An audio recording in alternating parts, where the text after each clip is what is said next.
You're the only one feeling a little bit confused by essentially two sets being spoiled at the same time? Don't worry, you're not alone, but I'm here to help. So we're going to take a look at the Jumpstart spoilers from today in today's video.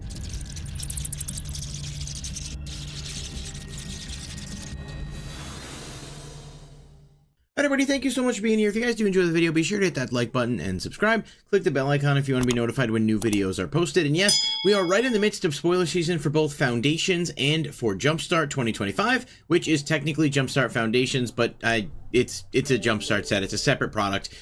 And Jumpstart is pretty cool because it's obviously meant to help newer players get into the game, but also provides a very simple shuffle up and play, build and, open a couple packs, put something together. Just a neat little merging of themes, and Jumpstart, the good ones, have always been pretty good. We made a video talking about the first set of reveals, and I am excited by some of them, and I have to say, with the reveals we're good here, there are definitely some really, really unique cards that I think people are going to like, especially for Commander, with some Commanders for types that maybe didn't really have any before. Now, Giada Font of Hope is here just because I think the artwork is fucking awesome. This is one of there's a lot of anime art inspired in this set. Giada's obviously a reprint, but for a pretty welcome reprint. Not the most expensive card, but as time passed without another reprint, I think it could have easily gone up. So we're happy to see it here. We'll get into the new cards, and then I'll just quickly, touch on a couple of the reprints here that are getting some alts. And there probably will be more reveals coming as well. So you can kind of see a few of these here that are, reprint. Zada's getting a reprint here with some cool art and a bit of an upgrade. Vito. So there's a lot of cards like that reprint-wise that are going to be available in this set. And I'm guessing each theme will have 2 or 3 different combinations you could possibly pull from. But let's talk about the new cards. So we've got Slinza the Spiked Stampede. This is a Beast Commander. It is 4 and a green, legendary creature Beast. It says Beast spells you cast cost 2 less. Each other beast you control enters with an additional +1/+1 counter. Whenever Slinza or another creature with power 4 or greater enters, you may pay green or red. When you do, Slinza fights target creature you don't control. I'm sorry, it's 1 and a green or red. My apologies. So really cool, a Beast Commander. Now, I don't know how many Beast specific cards there are, but I'm sure there's plenty. This is actually really neat. I really like how Jumpstart in the past couple of iterations has tried to design some new commanders for different types. Like we got the snow one, we got the monkey one, we got another rat one. Obviously rats have a few more now, but it's a cool card. I do like the fact that you can kind of trigger the fights pretty easily with this. I think it's a fun commander, and it falls into the Gruul coloring, so you have access to red and green. I have to look at the beasts and see what exists for that and whatnot. Maybe we'll look at this as a future deck profile video, because I do like the card a lot, but it's just kind of wanted to put out what's here. Seems pretty solid. Everth, the Viceroy of Plunder, is 2 and a black legendary creature, Vampire Soldier with flying. Sacrifice another creature or artifact, put a +1/+1 counter on Everth. If the sacrifice permanent was a treasure, Everth gains lifelink until end of turn. Activate only as a sorcery. When Everth dies, you may pay 1 and black or red. If you do, Everth deals damage equal to its power to each opponent. So another cool vampire commander that certainly has, black and red Rakdos colors. It's not bad. You can kind of sacrifice artifacts, creatures as frequently as you like. It's just that you can't do it at instant speed, which is definitely a pretty good balancing factor, because this could be partially problematic, I think, if you could do this at any point. Maybe not, but I know there's a lot of infinite sack outlets already. I guess this just can't win the game on the opponent's turn, but making it strong and then paying to deal some extra damage to each opponent is really nice if you buff this up. Overall, it's just a cool card. People are going to like the artwork. I'm not sure if there is a regular version of the art or if it's just going to be the anime one. I don't know. In 2022, they had anime variants, but here I haven't seen any regular versions in the spoilers, so perhaps they're just saying, you know what? Take these cool variants. Now, Herska Sweet Tooth is a really, really cool art, and one of the reasons I love these anime art styles so much, because this is just awesome.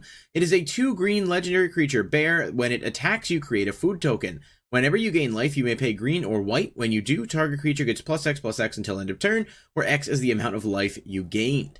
Just really strong, obviously. Green and white, which would be its color combinations, both allow you to gain life, and you can buff things up pretty significantly because there is no limit to the amount of times you can pay to do that. So each time you gain life, if you have the mana for it, you can pay, do some extra damage, and kind of swing out. You'd obviously have to figure out how to build around him, but the artwork alone just makes this card so cool to me, and I really, really like that they're taking some more experimental designs with the Jumpstart sets. Now we've got Rev Ty Extractor, 3 and a red legendary. I can't read today. This is what happens when I try to go fast through this stuff. 3 and a black legendary creature, human rogue. Whenever you attack, target creature gains death touch until end of turn. Whenever one or more creatures you control deal combat damage to a player, create a treasure token, then look at the top card of that player's library and exile it face down. You may cast that card for as long as it remains exiled. So, pretty good. It doesn't have to deal the damage itself, so that's nice, but you don't get one for each time damage is dealt with just the one. Being able to, you know, take your opponent's cards and perhaps play them on later turns is not bad, and giving Death Touch to things is going to make your opponent less willing to block certain creatures unless they have the chump blockers to get rid of them.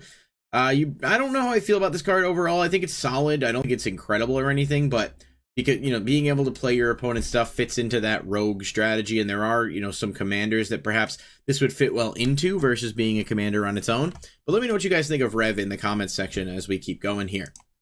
Aelia, Viper Whisperer, is 1 and a black legendary creature, Gorgon Assassin. It has Death Touch. Whenever it attacks, you may pay 1 and either black or green. If you do, create a 1/1 black snake creature token with Death Touch. You can pay 4 and a black until end of turn. Whenever one or more Gorgons and or snakes you control deal combat damage to a player, that player loses half their life rounded up. So a very good assassin card, obviously. It's pretty strong in, I mean, obviously you're going to continue to having their life, but if you're swinging with multiple snakes at multiple opponents, you can get everybody down a lot faster.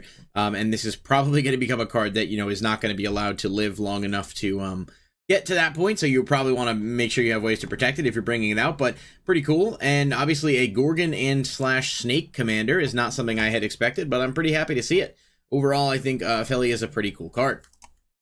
Neardiv, Devious Diver, is a legendary creature, merfolk rogue, that costs 2 and a blue. Whenever it becomes tapped, target player mills cards equal to its power. Whenever you cast a spell from your graveyard or activate an ability of a card in your graveyard, draw a card and put a +1 counter on Neardiv.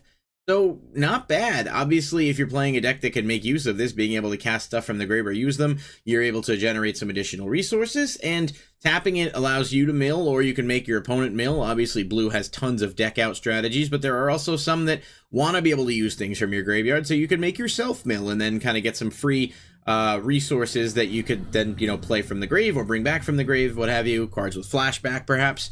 I like it. It's cool, and I think a lot of people are going to be very interested in that art, so kind of cool, but just wanted to touch on it. Hold Jamar, Illusionist. I thought this card existed already, but apparently not. I'm really not sure, because I couldn't find it, but maybe I'm just not looking hard enough. Very Avatar: The Last Airbender inspired artwork on this, by the way. 4 and 2 blue with flying. When it enters, choose a creature type. Draw a card for each creature you control of that type. Not terrible, but it's also a 6-drop, which is not my favorite thing in the world. Maybe in the main deck, in the 99, it could be pretty good, but I don't see a scenario where this card is going to be great as a commander. But the resources it does generate are pretty good, and if you're playing a very, you know, creature heavy, I think it's a decent option. Again, hard to judge these based on reading them for the first time and kind of looking and seeing what's happening here, but it looks okay. I might be missing something, and someone's going to comment and be like, oh, how did you not see that? Blah, blah, blah. I get it. I'm only one person, you know? Third, Mare of Destiny is 2 and 2 white legendary creature Pegasus with flying and lifelink. Whenever you cast a Pegasus, unicorn, or horse creature spell, copy it. This copy becomes a token, obviously. I think for Jumpstart and for Foundations, they're adding the rules text a lot more frequently on cards with the intent of helping newer players to be able to get a sense of what's going to be happening. Just in case people are curious as to why some of that is there. Other Pegasi, unicorns, and horses you control get +1/+1. Well, this is an insane commander, but I don't know how many targets it really has. There aren't tons of horses. There are some. Certainly Build a Pony comes to mind, and I know there's other Pegasi. I'd have to look. I don't know. I know Celestial Unicorn, maybe. Are there more? But this, if you've been waiting for a Pegasus or Flying Horse Commander, this is definitely going to make you happy. I really like it. I like what it does. I just don't know if there's enough existing cards to make it as strong as it could be, but I'm sure there are going to be a lot of people pumped about this, and I am too. I like this card a lot. It's on my short list of potential commanders to build. Once I can actually dig into the card pool it'll have access to. Brigany, Soldier of Melius, is 1 and a white legendary creature, human soldier with vigilance. It has heroic. It says whenever you cast a spell that targets it, put a +1/+1 counter on it, and then you can tap it and remove a +1/+1 counter to draw a card. Pretty basic, very, very basic, honestly, but not bad. You know, you get removal each turn, and you play a lot of low-cost spells that either give it protection or buff it up, and you can make it stronger and then still be able to get some resources from it with the vigilance. It's not reinventing the wheel, but it's still pretty cool. And we've got Plagon, Lord of the Beach. This artwork here, I don't even know what... He's the starfish, clearly, but I don't know what's going on there. He's, interesting art for sure. It's 2 and a blue legendary creature, Starfish Wizard. When it enters, draw a card for each creature you control with toughness greater than its power. You can pay either white or blue. Target creature you control assigns combat damage equal to its toughness rather than its power this turn. So, if you're playing a lot of defenders and stuff, you can certainly utilize this to get some extra draw power. And then its effect is kind of meant to turn on or off, similar to like Arcades, but obviously it doesn't give you access to green. But I kind of like what it's got going for it there, and it's low enough to the ground, plus you'll get at least 1 draw for itself, obviously. So kind of cool. Definitely, like I said, I really appreciate kind of going outside the box a little bit with some of these. Gornog, the Red Reaper, is a legendary creature Minotaur warrior with haste. Cowards can't block warriors. Whenever 1 or more warriors you control attack a player, target creature that player controls becomes a coward. Attacking creatures get +X/+0, where X is the number of cowards your opponents control. So, you attack an opponent, and then you target a creature that they have, and that creature becomes a coward in addition to its other types. And then, therefore, it can't block warriors going forward, which is kind of cool. And the more cowards your opponents have, the stronger your warriors get. It's pretty simple, pretty aggressive, and it's another Minotaur, so I'm all in. This is some pretty badass card design here. I like him a lot. I do wish he had another color, like black or white, you know, so you could make use of some of the other warriors that are strong, but I understand the decision to kind of make him the way that they did. Cumulus the Infestation, I think, is my favorite out of this reveal because I do think it's just really cool that there's finally like an insect commander that isn't necessarily just reliant on the graveyard, like Grist often has been. But this is 3 and a black legendary creature, Vampire Insect. Whenever a player sacrifices a non-token creature, create a 1/1 black insect creature token with flying. Whenever an insect, leech, slug, or worm you control attacks, defending player loses 1 life and you gain 1 life. And then it has flying and death touch.